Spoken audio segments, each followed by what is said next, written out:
Selanjutnya orientasi kan biasa. Selanjutnya masuk ke tahap kerja. Tahap kerja itu yang pertama lakukan pemeriksaan keadaan umum. Perhatikan kebersihan rambut ibu. Jika kotor, tawarkan pada ibu untuk dibantu melakukan kebersihan rambut. Setelah itu lakukan pemeriksaan pada mata. Perhatikan konjungtivanya, anemis atau tidak. Lalu perhatikan kebersihan hidung ibu.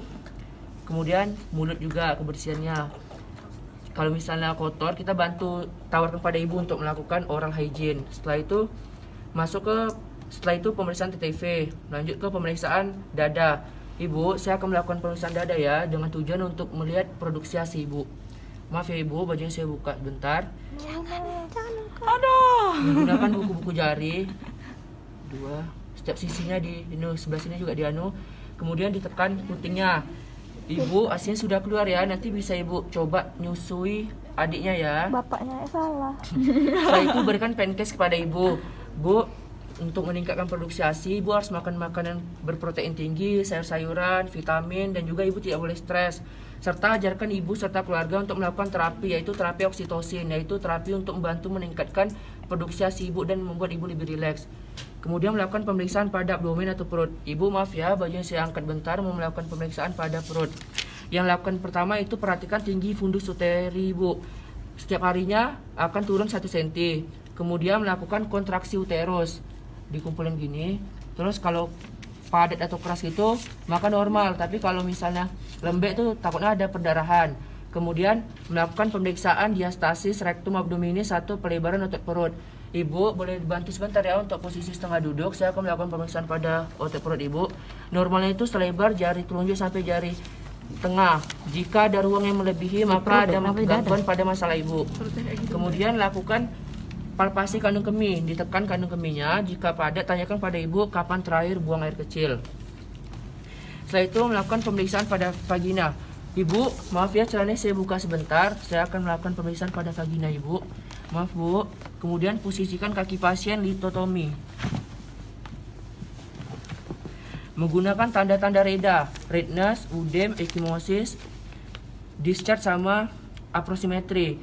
Apakah ada kemerahan? Selanjutnya kalau edem itu apakah ada udema atau pembengkakan, kemudian ekimosis apakah ada bintik kebiruan pada vagina ibu, kemudian discharge apakah ada pengeluaran darah.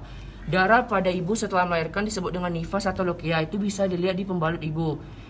Darahnya itu terbagi menjadi 4, ada apa tadi? Oh ya, ada rubra. Rubra itu warna merah segar hari kedua sampai hari ketiga. Kemudian ada sanguinolenta merah kekuningan. Itu hari keempat sampai hari ketujuh. Kemudian ada serosa warna merah muda hari ke-7 sampai hari ke-14. Kemudian ada alba warna keputihan hari setelah hari ke-14. Kemudian tawarkan kepada ibu untuk melakukan vulva hygiene. Jika ibu menolak, maka kita memberikan pancake. Ibu nanti bisa beli kapas di apotek, lalu ibu menggunakan air hangat serta sabun ketika mau mandi. Dan juga kalau ibu mau menggunakan pembalut itu harus diganti setiap 3 jam sekali. Kemudian perhatikan luka episiotomi. Jika ada luka episiotomi atau robek vagina akibat melahirkan, itu kita melakukan pembersihan luka. Tekniknya steril. Ibu, saya akan melakukan pemeriksaan pada kaki pula ya bu. Maaf ibu, celananya saya angkat.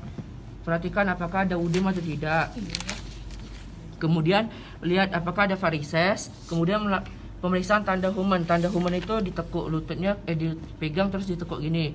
Kalau nyeri berarti tanda humannya positif. Tanda human positif tuh karena ibu mengalami tromboflebitis atau Nyeri berarti positif. iya, kalau tanda human positif karena aliran darah pembuluh darah vena itu terhambat yang menyebabkan kaki ibu nyeri. Ibu, pemeriksaannya sudah selesai ya. Ada yang ingin ditanyakan?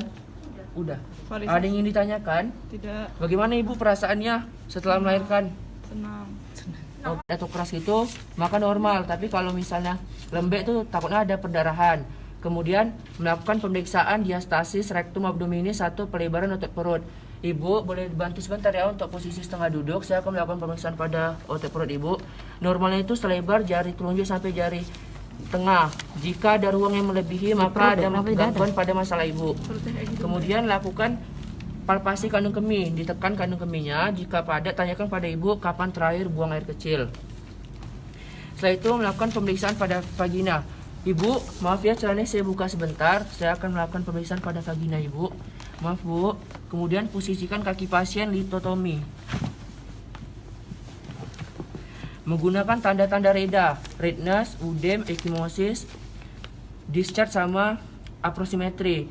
Apakah ada kemerahan? Selanjutnya, kalau edem itu apakah ada udema atau pembengkakan? Kemudian ekimosis apakah ada bintik kebiruan pada vagina ibu? Kemudian discharge apakah ada pengeluaran darah? Darah pada ibu setelah melahirkan disebut dengan nifas atau lokia. Itu bisa dilihat di pembalut ibu. Darahnya itu terbagi menjadi 4. Ada apa tadi? Oh ya, ada rubra. Rubra itu warna merah segar hari kedua sampai hari ketiga. Kemudian ada sanguinolenta merah kekuningan. Itu hari keempat sampai hari ketujuh. Kemudian ada serosa warna merah muda hari ke-7 sampai hari ke-14. Kemudian ada alba warna keputihan hari setelah hari ke-14. Darahnya itu terbagi menjadi 4. Ada apa tadi? Oh ya, ada rubra. Rubra itu warna merah segar hari kedua sampai hari ketiga. Kemudian ada sanguinolenta merah kekuningan. Itu hari keempat sampai hari ke-7. Kemudian ada serosa warna merah muda hari ke-7 sampai hari ke-14. Kemudian ada alba warna keputihan hari setelah hari ke-14. Kemudian tawarkan kepada ibu untuk melakukan vulva hygiene. Jika ibu menolak, maka kita memberikan pancase. Ibu nanti bisa beli kapas di apotek, lalu ibu menggunakan air hangat serta sabun ketika mau mandi. Dan juga kalau ibu mau menggunakan pembalut, itu harus diganti setiap 3 jam sekali. Kemudian perhatikan luka episiotomi. Jika ada luka episiotomi atau robek vagina akibat melahirkan, itu kita melakukan pembersihan luka. Tekniknya steril. Ibu, saya akan melakukan pemeriksaan pada kaki pula ya Bu. Maaf Ibu, celananya saya angkat. Perhatikan apakah ada udem atau tidak. Kemudian lihat apakah ada varises. Kemudian pemeriksaan tanda human. Tanda human itu ditekuk lututnya, dipegang terus ditekuk gini. Kalau nyeri berarti tanda humannya positif. Tanda human positif tuh karena ibu mengalami tromboflebitis atau Nyeri berarti positif. iya, kalau tanda human positif karena aliran darah ke pembuluh darah vena itu terhambat yang menyebabkan kaki ibu nyeri. Ibu, pemeriksaannya sudah selesai ya. Ada yang ingin ditanyakan? Udah. Ada yang ingin ditanyakan? Tidak. Bagaimana ibu perasaannya setelah melahirkan? Senang.